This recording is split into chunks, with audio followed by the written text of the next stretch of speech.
सारी अयोध्या के जन, नर नारी, पशु पक्षी, समस्त देवगण जिनको प्रेम करते हैं उनसे मंथरा जलती है, मंथरा जलती है। मेरे भगवान को देख करके मंथरा जलती है। तो किसी ने कहा जो चतुराई हम दिखाते हैं उस चतुराई के कारण ही हम लोग दुखी रहते हैं, चतुराई के कारण हम दुखी रहते हैं। मेरे बाबा भोलेनाथ आगे कथा कहते हैं, हे देवी प्रभु का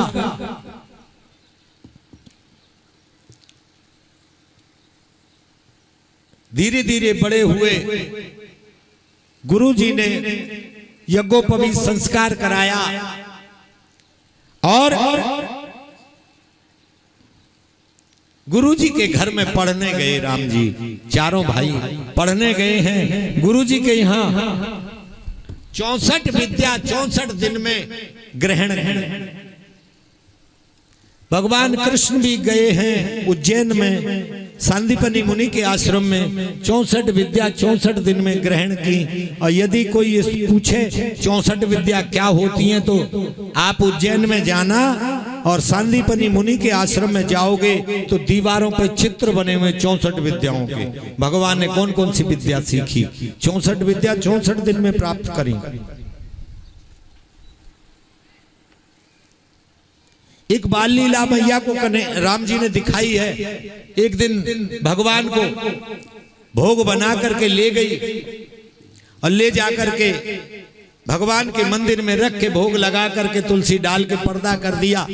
थोड़ी देर बाद आई, ताली बजा के जो ही पर्दा हटाया तो राम लला को खाते हुए देखा। छोटे से राम लला को खाते देखा तो मैया ने देखा कि इसको तो मैं पालने में सुला के आई हूं, पालने में जाके देखा पालने में सो रहे, मंदिर में देखती है तो मंदिर में। भगवान को देख करके मैया गिर गई। भगवान ने अपना दिव्य रूप दिखाया। तब मान को जब ज्ञान हुआ, मां ने कहा प्रभु मैं आपसे कुछ मांगना चाहती हूं। क्या मांगती हो मां बताओ? कि मैं ये मांगना चाहती हूं आपका ये ज्ञान मैं कभी भूलूं नहीं और कभी आपकी माया मुझको व्यापे नहीं। तो भगवान ने कहा यही तो रूप दिखाने के लिए मैं बताने को आया। ये लीला मैंने की इसीलिए की कि क्या कारण है। तो भगवान कहते मां जब मैं साकार रूप से तुम्हारा बेटा बन के आया, जो तुमने और पिताश्री ने मां मनु और शत्रुपा रूप से मुझको मांगा था बेटा बन के आना, तो जब मैं स्वयं बेटा बनी आया फिर मेरी मूर्ति को भोग क्यों लगाते हो, मुझको खिलाओ ना। इसलिए मैंने तुमको ये सब दिखाया है। और गोस्वामी जी कहते हैं यहाँ चूड़ाकरण संस्कार कराया, मुंडन संस्कार हुआ और उसके बाद 16 संस्कार होते हैं। हमारे सनातन धर्म में 16 संस्कार। अब 16 संस्कार जो होते हैं अब तो मात्र 3 ही संस्कार कराते हैं। नामकरण संस्कार जब बालक पैदा होता है और जब बड़ा हो जाए ब्याह शादी होने लगे तो वो विवाह संस्कार और अंतिम संस्कार लास्ट में होता है जब दुनिया को छोड़ के जाता है। अब तो ये 3 रह गए। सनातन धर्म के अंदर 16 संस्कार। ये सब भगवान गुरु जी के घर में गए हैं। और आपको एक बात और बताऊं चलते चलते कि गर्भाधान भी एक संस्कार होता है कि माँ के गर्भ में जो बालक स्थापित किया जाता है वो भी एक संस्कार होता है। समझना, ध्यान से सुनना। एकादशी के दिन यदि गर्भाधान होगा तो दुष्ट हृदय वाली संतान पैदा होगी। सुन लेना, एकादशी के दिन यदि पति पत्नी गर्भाधान करेंगे और उससे जो संतान होगी वो महादुष्ट संतान माता पिता और पूरे गांव समाज को दुख देने वाली पैदा होगी।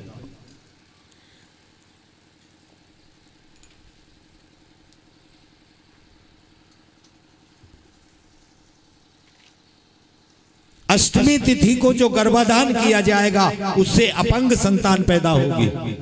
अमावस्या को जो गर्भाधान होगा उससे मूर्ख संतान पैदा होगी। पूर्णिमा को जो गर्भाधान होगा उससे नेत्र रोगी या अंधी संतान पैदा होगी। आपने देखा गर्भ से ही कोई कोई बालक अंधा होता है या उसको आंखों का रोग आता है। ये तिथियां भी बताई गई हैं, इन तिथियों में गर्भाधान नहीं करना चाहिए। 6 माह बाद अन्नकरण संस्कार, बालक का 6 महीने के बाद अन्न मुंह में दिया जाता, 6 महीने का जब हो जाता है। भगवान गुरुजी के घर में विद्या पढ़ने गए। अरे गुरु गृह पढ़न गए रघुराई, गुरु गृह पढ़न गए रघुराई। अल्प काल विद्या सब आई, अल्प काल विद्या सब आई। जाकी सेज श्वास श्रुति चारी, जाकी सेज श्वास सुखचारी। सो हरि पढ़ ये कौतुक भारी, सो हरि पढ़ ये कौतुक भारी। प्रात काल उठे कर रघुनाथा, प्रात काल उठी कर रघुनाथा। मातो पिता गुरु नावही माथा, मात पिता गुरु नावही माथा। मातो पिता गुरु नावही माथा। प्रात काल भगवान उठ करके गुरुदेव और माता पिता को प्रणाम करते हैं। आज कोई बच्चा नर्सरी में पढ़े, ABCD बोलने लगे और धीरे धीरे बोल करके फिर जब माँ को मॉम कहे, पिता को डैड कहे, तो न्यू कहेंगे अरे हमारा छोरा तो अंग्रेजी बोले।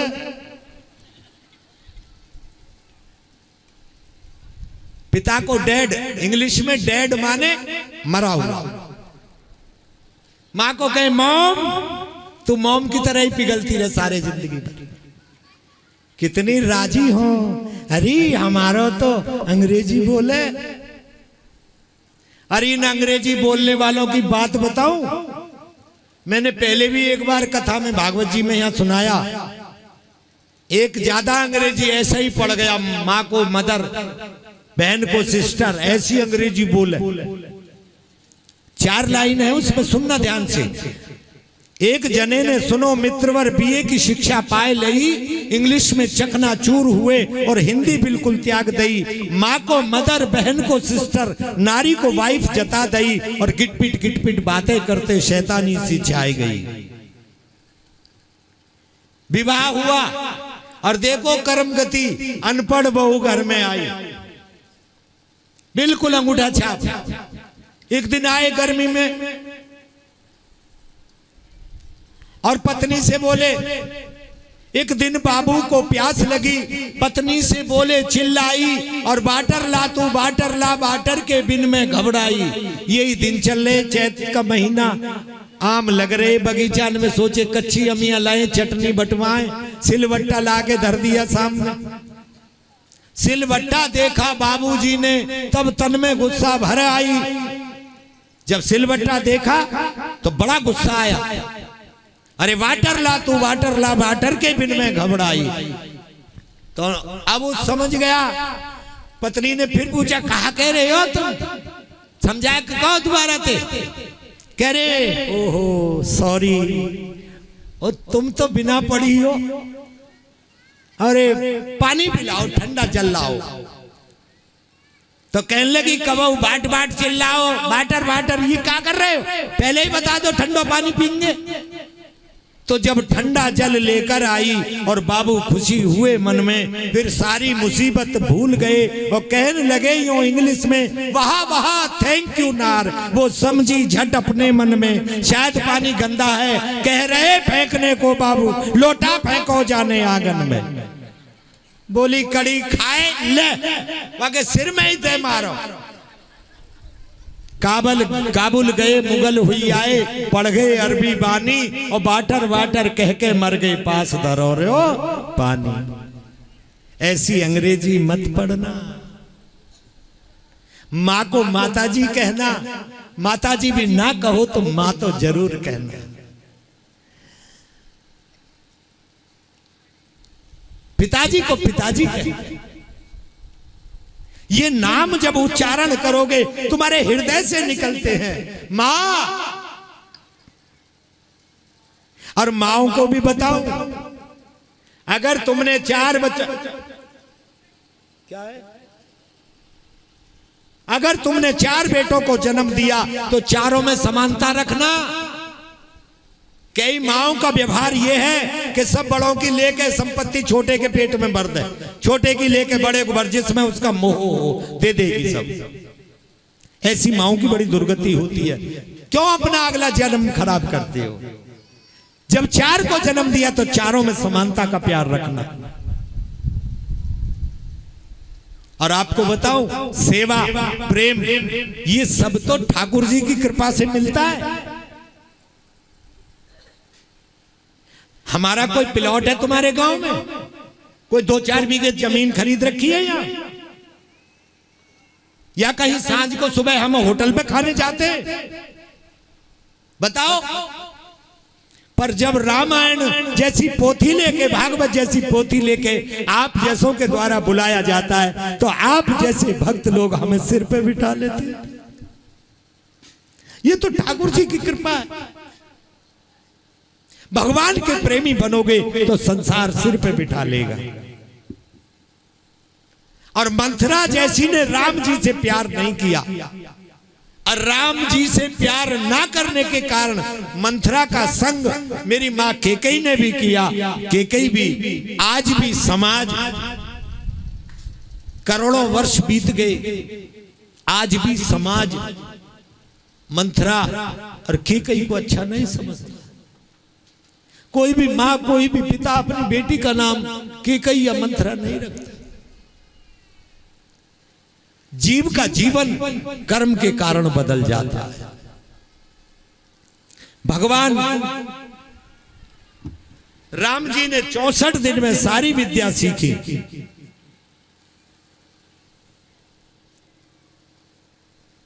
और जब सुबह उठते हैं, गुरुदेव और माता पिता को सबको प्रणाम करते हैं। जब राम जी की विद्या पूर्ण हुई और गुरुकुल से विदा होकर के चलने लगे तो गुरु माता अरुंधति ने चारों भैयाओं को पुचकारा। गुरु माता के अंदर भी जितने गुरु जी के शिष्य हैं उनमें सब में बेटा बेटी जैसा दुलार होना चाहिए।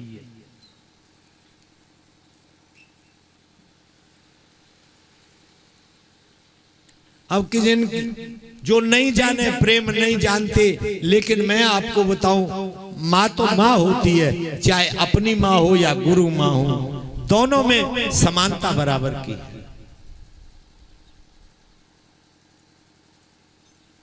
हम जब किसी चेला को डांटे हैं ना और मुंह बना के नीचे लटका के बैठे हैं तो ये कहेंगी फिर, है जी एक बात बताओ, तुम इतनी डांट रहे हो, बस हो गई बहुत है बात।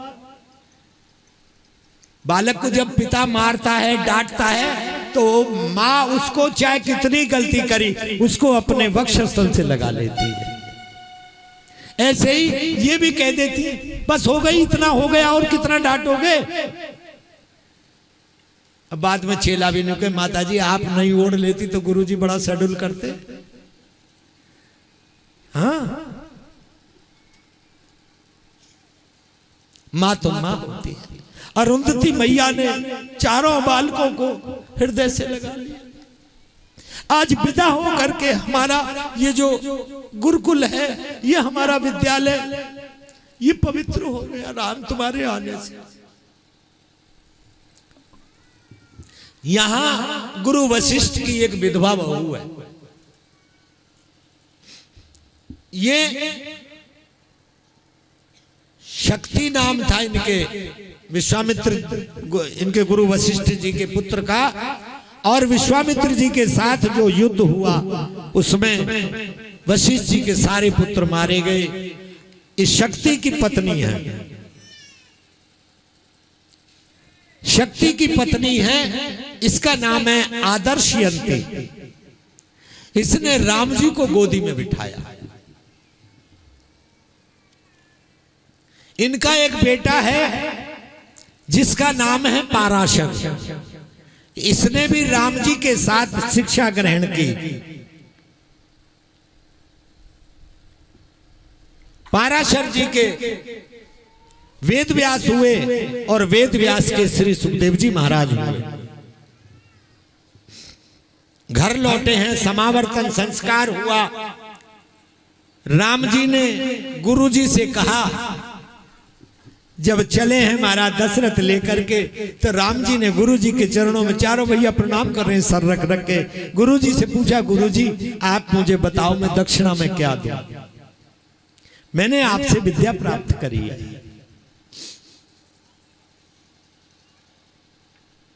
ये तो शिष्य का कर्तव्य होता है। हम आपके सामने यहां कथा कह रहे हैं, 9 दिन कथा कहेंगे, तो जब चलेंगे तो हमारा शिष्य पूछेगा कथा के बदले गुरुजी को कुछ दिया जाता है, गुरुजी मैं क्या सेवा करूं? देगा ना कुछ ना कुछ तो। गुरुजी क्या सेवा करूं? गुरुजी कहे 2 लाख तो दो। चेला ऊपर नीचे जितनी कथा सुनी सब निकल गई। और यदि गुरुजी ने कहा कि तुम्हारा भाव ये कि मैं गुरुजी को सब कुछ दे दूं, और गुरु का भाव ये मैं शिष्य से कुछ ना लूं,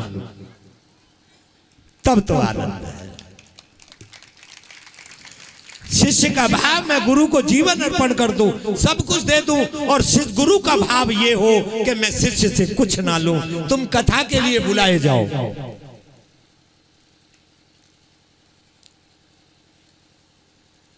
अभी कोई चर्चा चली, कोई मंदिर के निर्माण की बात चल रही है, तो बताया हमको फोन पे के गुरुजी एक मंदिर निर्माण की बात चल रही है, वो आपको कथा के लिए बुलाना चाहते हैं। हमने कहा जब चाहो बुला लेना प्यारे।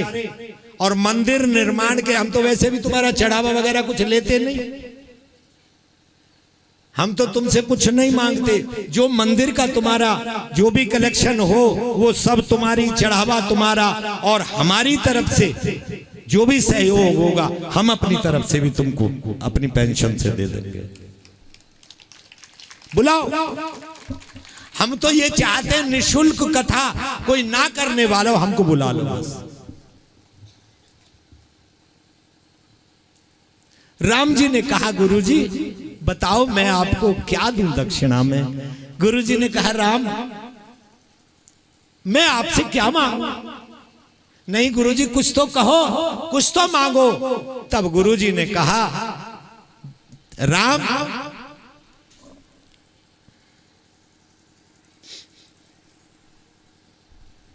एक बात आपसे कहना चाहता हूं, एक चीज दो, वरदान देना चाहते हो कुछ दक्षिणा में, तो एक चीज चाहिए। क्या? कि जब तक ये धरती आसमान रहे, कितने युग निकल जाए, पर हर व्यक्ति की जिह्वा पे एक ही बात रहे कि राम जी के गुरु वशिष्ठ रहे। बस मैं ये चाहता हूं, मुझे कुछ नहीं चाहिए। तुम्हारा विद्या अध्ययन कराया, मुझे इसके बदले कुछ नहीं चाहिए। बस राम तुम्हारा गुरु वशिष्ठ रहे, मुझे तुम्हारा गुरु मानते रहे संसार के लोग।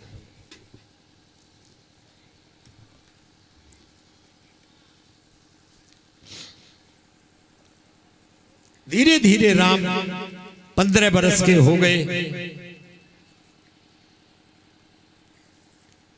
और बक्सर बिहार में सिद्धाश्रम, जो बक्सर है वो तुम्हारे सिंबावली का पास का बक्सर बिहार में है, पटना के पास। वहां सिद्ध आश्रम में विश्वामित्र जी रहते हैं, लेकिन जितने भी दैत्य हैं वो उनको तप नहीं करने देते।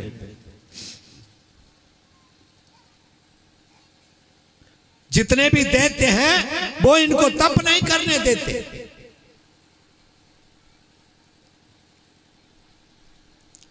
हवन यज्ञ नहीं करने देते।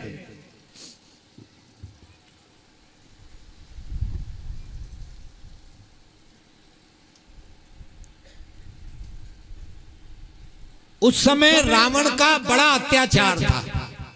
ब्रह्मा जी के पुत्र हैं पुलस्त मुनि। रावण का जन्म कैसे हुआ ये भी सुनो। शायद आपको कथा में ये सुनने को ना मिला, पर आज आपको हम बताते हैं रावण का जन्म कैसे हुआ। ब्रह्मा जी के पुत्र हैं पुलस्त ऋषि, इनके पुत्र हैं विशर्वा मुनि, और विशर्वा मुनि के पुत्र रावण बना। विशर्वा का विवाह भारद्वाज की पुत्री देववर्णी से हुआ, और इनसे कुबेर नाम का एक पुत्र उत्पन्न हुआ। माली और माल्यवान ये दो दैत्य हैं। भगवान ने जब दैत्यों का संहार प्रारंभ किया, ये दोनों जाकर के पृथ्वी के नीचे पाताल में छिप गए।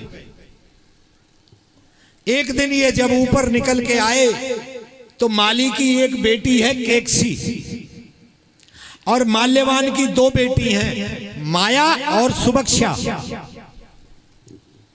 तो ये जब ऊपर आए तो माली ने अपनी बेटियों से कहा कि देखो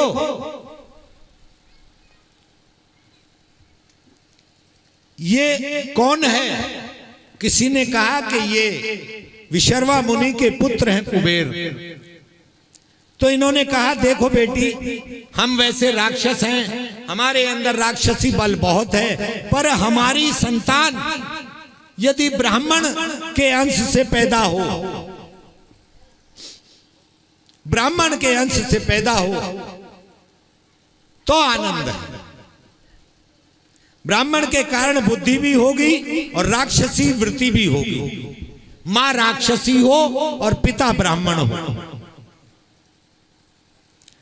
तब विशर्वा मुनि के आश्रम में ये तीनों गई और इन्होंने जाके बड़े निवेदन प्रार्थना की इनकी सेवा करने के लिए। महाराज, हम आपके आश्रम में आपकी सेवा करना चाहती हैं, कोई हम उसको धनोपार्जन के लिए नहीं आई। विशर्वा मुनि बोले सब फ्री फंड में काम करने वाले तो रहो। और इतनी सेवा करी इन तीनों ने। एक दिन केकसी बहुत रोई तो विशर्वा मुनि ने कहा कि तुम रोती क्यों हो, क्या बात। तो उन्होंने कहा मैं बहुत दुखी हूं, हमारा दुख दूर आप कर सकते हो। तो मैं क्या दुख दूर कर सकता हूं बताओ। कि ऐसे नहीं, पहले कहो कि दुख दूर करूंगा, कि हाँ चलो मुझसे अगर दुख दूर होगा कि हाँ आप कर सकते हो, पर पहले वचन दो। तिरवाचा भरने के बाद केकसी ने कहा आप हम तीनों बहनों से विवाह कर लो। अब महाराज विशर्वा मुनि तो वचनों में बंध गए। इन्होंने तीनों से विवाह किया वचनानुसार। केकसी से पुत्र हुआ रावण और कुंभकर्ण। जो माया थी, इस माया से 3 बेटा हुए, 1 बेटी हुई।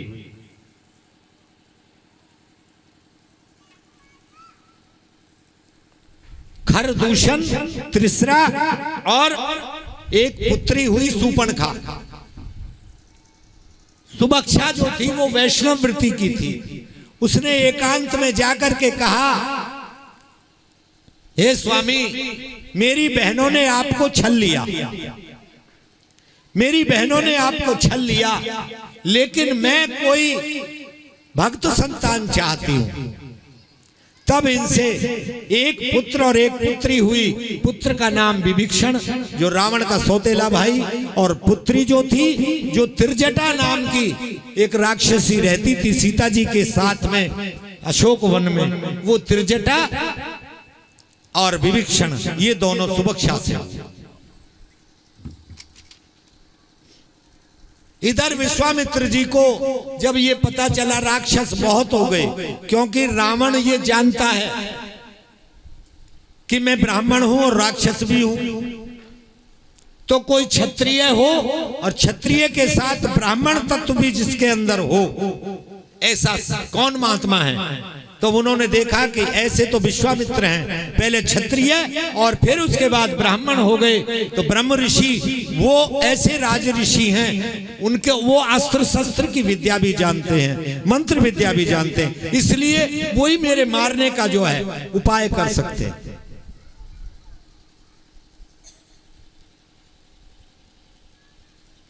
वही मेरे मारने का उपाय कर सकते हैं। तो अपने राक्षसों को नियुक्त कर दिया है, खरदूषण, त्रिसरा, ताड़का, ये सब इकट्ठा वहां रह रहे हैं। कहां? बक्सर में, पटना के पास, सिद्धाश्रम के आसपास। जब भी कहीं से सुगंधी उठती है घी की, हवन की, यज्ञ की, वहीं पहुंच जाते हैं और वहीं हवन यज्ञ को विनाश कर देते हैं।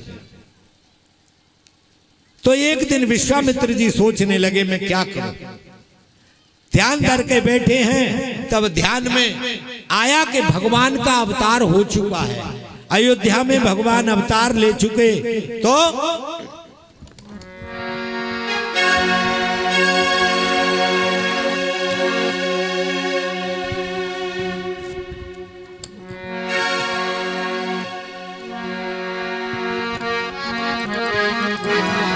अरे विश्वामित्र महामुनि ज्ञानी, विश्वामित्र महामुनि ज्ञानी, हाँ बसहि विपिन शुभ आश्रम जानी, बसहि विपिन शुभ आश्रम जानी, जह जप जाग जोग मुनि करही, जह जप याग मुनि करही, ये अति मारीच सुबाहि डरही, अति मारीच सुबाहि डरही, देखत जाग निशाचर धावई, देखत जाग निशाचर खावई, करही उपद्रव मुनि दुख पावई, करही उपद्रव मुनि दुख पावई, गाधी तनय मन चिंता व्यापी, गाधी तनय मन चिंता व्यापी, आय हरि बिनु मरहि निश्चर पापी, हरि बिनु मरहि निश्चर पापी।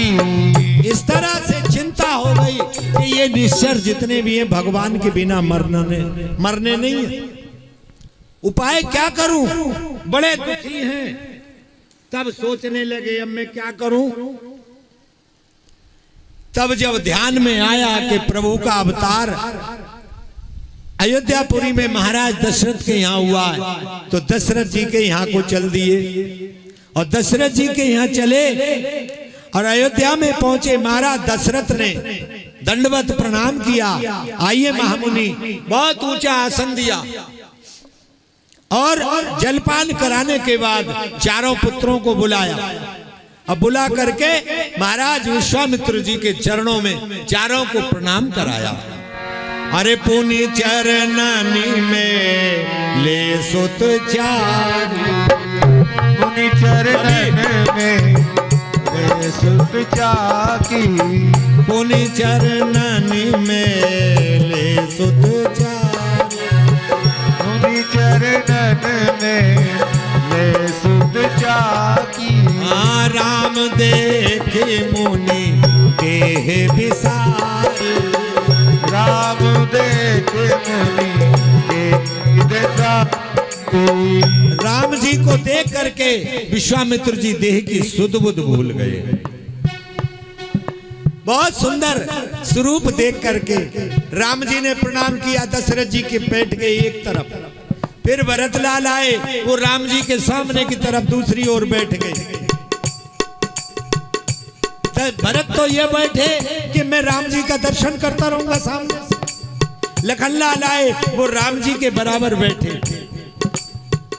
अब आए तो अकेले राम जी को मांगने, पर यहां देखा कि राम जी ये हैं जो पहले आए, और इनके बराबर जो बैठे हैं इनका नाम क्या मैं नहीं जानता, पर ये इनके छोटे भाई हैं और ये इनको बहुत प्रेम करते हैं। दोनों भाई बहुत प्रेम करते हैं आपस में, तभी बराबर बराबर बैठे। शत्रुघ्न जी ने प्रणाम किया, वो भरत लाल जी के बराबर बैठ गए। तो महामुनि विश्वामित्र जी से महाराज दशरथ ने कहा, आप किस लिए आए, कोई कारण आने का बताओ। तो उन्होंने कहा, हे राजन, राक्षस मुझको बहुत दुखी करता, मैं क्या करूं, इसलिए अनुज समेत देव रघुनाथा, अनुज समेत देव रघुनाथा, अनुज समेत देव रघुनाथा, अनुज समेत देव रघुनाथा, निश्चर बधो में ओम सनाथा, निश्चर बध में ओम सनाथा। महाराज दशरथ ने जब सुना कि ये मेरे दोनों पुत्रों को मांग रहे हैं कि अनुज समेत देव रघुनाथा, और मैं इनसे निश्चरों का वध कराऊं, उसी समय दशरथ जी ने बोला, चौथे पन पा यहु सुत चारी, चौथे पन पा यहु सुख चारी, आए विप्र वचन नहीं कहे वो बिचारी, विप्र वचन नहीं कहे वो विचारी, अनुज समेत देहु रघुनाथा, अनुज समेत देव रघुनाथा। तब मना कर दिया विश्वामित्र जी को, महाराज आप ब्राह्मण हो, हमने पूछ लिया क्या चाहिए, क्या मांगना चाहते हो, आपने हमारे दोनों पुत्रों को मांग लिया, मांगने की चीज मांगते, चौथे पन में मैंने बेटा पाए हैं, आपको मैं कैसे दे दूं। लेकिन विश्वामित्र जी को क्रोध नहीं आया है, विश्वामित्र जी मुस्कुरा रहे हैं, और मुस्कुरा करके वशिष्ठ जी का मुख देख रहे हैं और हंस के मानो कह रहे हैं, वशिष्ठ जी आप बड़भागी हैं, जगत पिता के आप गुरु बनने का आपको सौभाग्य मिला है, आप बड़भागी हैं, आप महाराज को समझाओ ना। तब महाराज को अकेले में ले गए और कहा, तुम दोनों को देने को मना नहीं करो महाराज, इनको जाने दो, मैंने आपको बताया था कि आपके बेटा जब ब्याह के आएंगे तो कोई महात्मा उनको ले जाएगा, तब विवाह होगा। आज वो घड़ी आ गई है, ये जाएंगे, दोनों जाएंगे तो राम लला के साथ 3 दुल्हन और आएंगी, तीनों बेटा और ब्याहे जाएंगे, 4 बेटा 4 दुल्हन लेके आएंगे घर में। दशरथ जी बोले, सत्य कह रहे हो गुरु जी? हाँ बिल्कुल सत्य कह रहा हूं।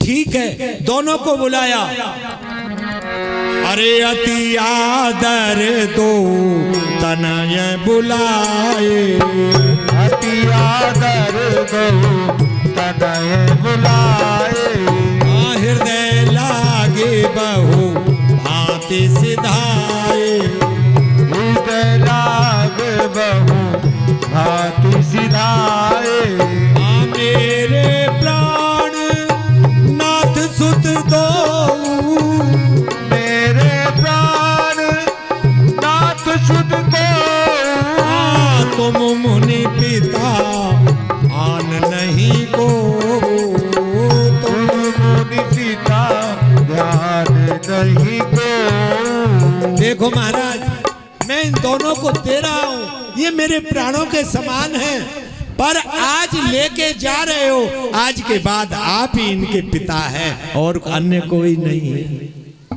और राम जी से कह रहे हैं, बेटा गुरुजी के साथ जा रहे हो, गुरुजी को कोई कष्ट नहीं हो। गए, भगवान साथ में गए, और जाते जाते कथा विश्वामित्र जी कहते जा रहे हैं। रास्ते में गंगा मैया आई, गंगा मैया का दर्शन किया। गंगा माँ का दर्शन करने के पश्चात स्नान करके आगे चले तो उन्होंने कहा, विश्वामित्र जी बोले, राम यहां से जाने के दो रास्ते, मानो एक रास्ता 4 मील का, एक रास्ता 16 मील का।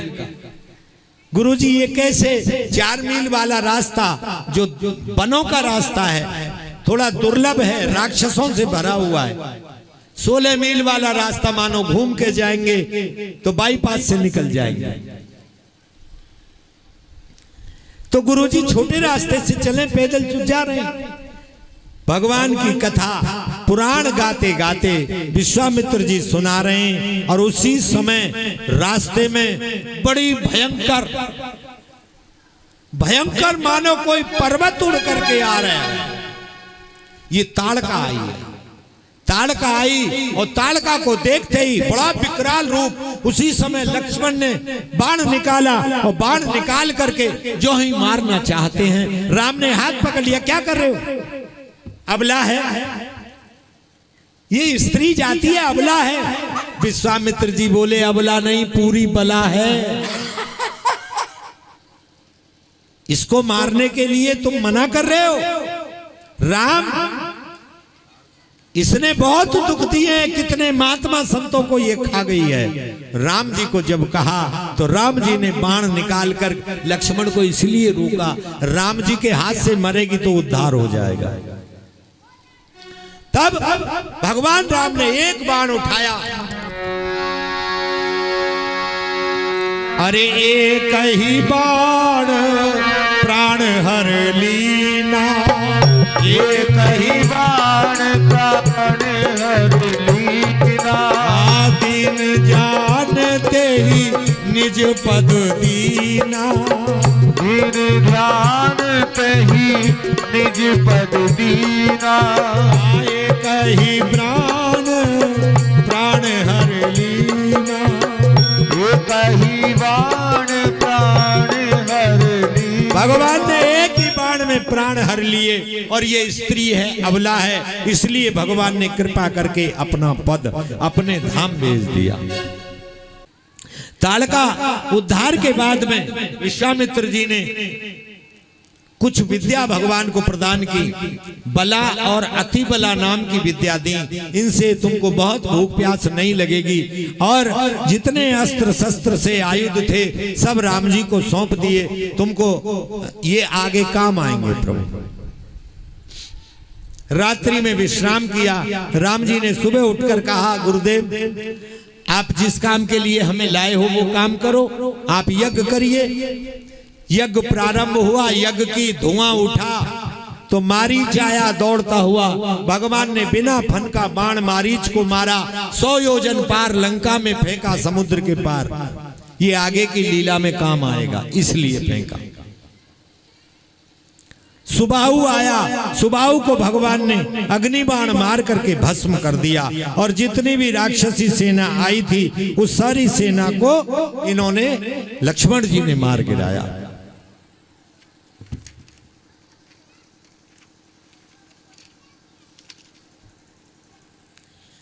कुछ दिन यहाँ रहे, हवन यज्ञ चलता रहा। और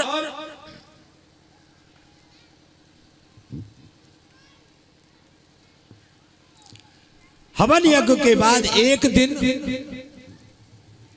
जनकपुरी से जनक जी के 2 दूत आए और उन्होंने एक निमंत्रण पत्रिका विश्वामित्र जी के हाथ में दी। और निमंत्रण पत्रिका देकर के उन्होंने कहा, महाराज जनक जी महाराज के यहाँ धनुष यज्ञ है, उनकी बिटिया जानकी का विवाह के लिए ये धनुष यज्ञ किया जा रहा है, आपको आमंत्रित किया है, आप सादर आमंत्रित हैं। विश्वामित्र जी ने कहा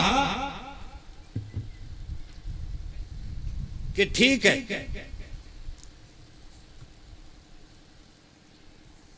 यहां से विश्वामित्र जी राम जी को साथ लेकर के जनकपुरी की ओर चले।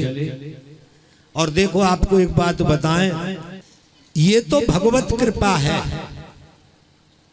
बहुत लोग कुछ कह देते हैं, हम जानते हैं भगवान कहाँ रहते हैं, कहाँ क्या करते हैं, पर आपको बताऊं हमारे संतों ने बहुत सुंदर बात कही है। आज की कथा को यहीं विश्राम देंगे।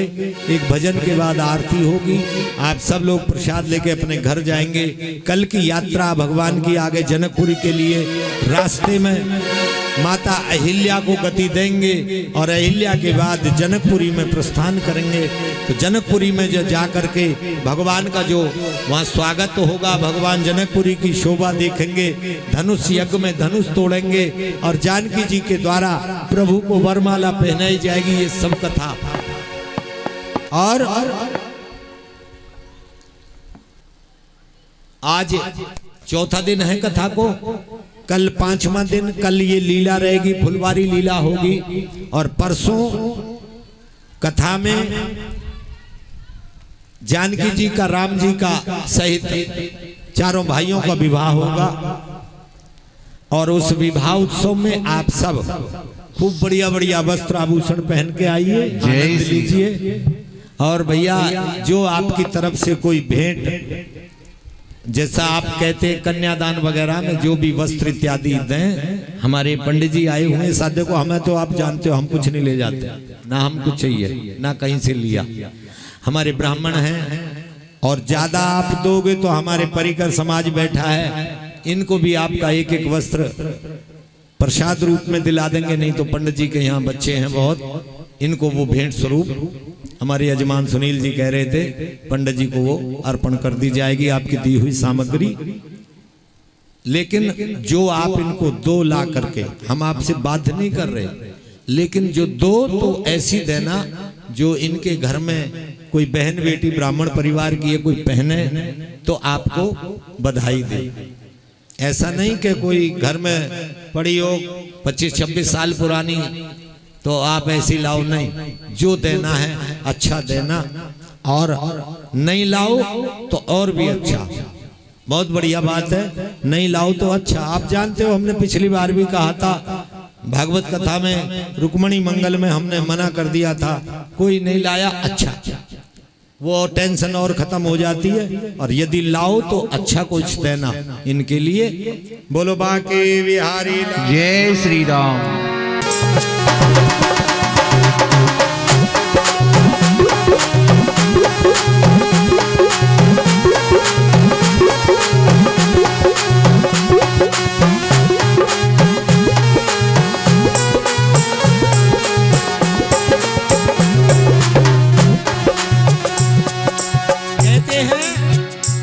जो खूब अकड़ के चलते थे वो आज फिरत मारे मारे।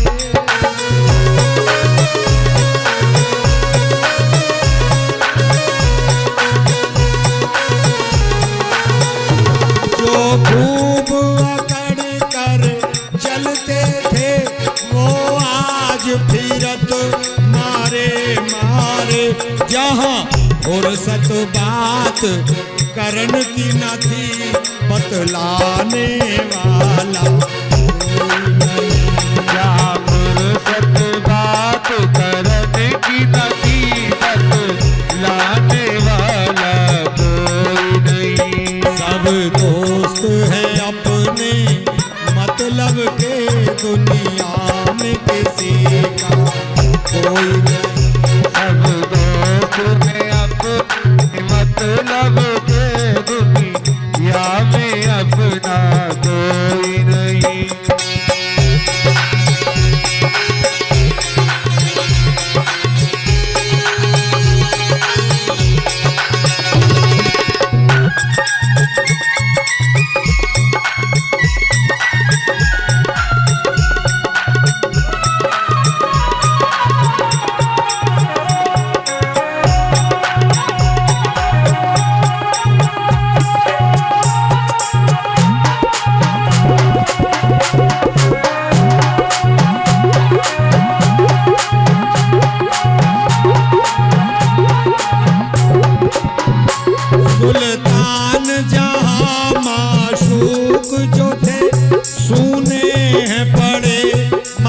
घट उनके।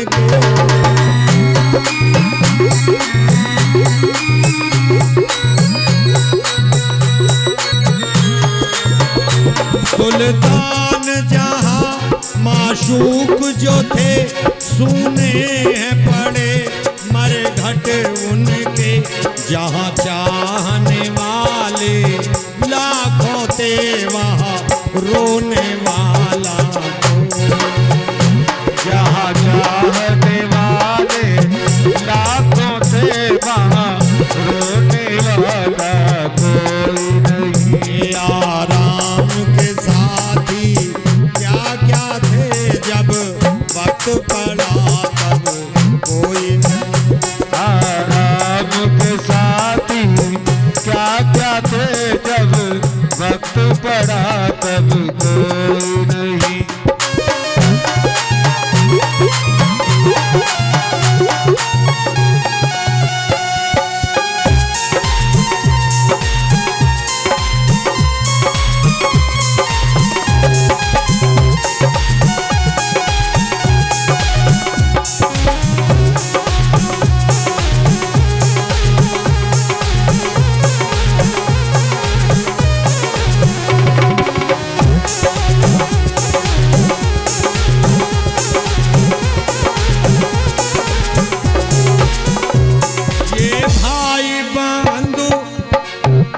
देखो जितने तुम्हें अपना दिख रहा है ना परिवार, सब समझाते हैं, सब संत कहते हैं, सब पुराण वेदों में सब यही लिखा है ग्रंथों में।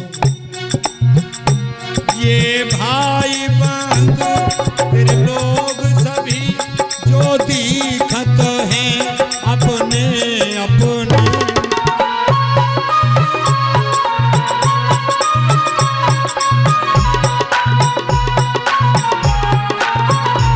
ये भाई बंधु और मित्र सभी दिखत हैं जो अपने अपने। इस जगत के भीतर धर्म सिवा आखिर में तुम्हारा कोई नहीं। इस जगत के भीतर धर्म सिवा आखिर में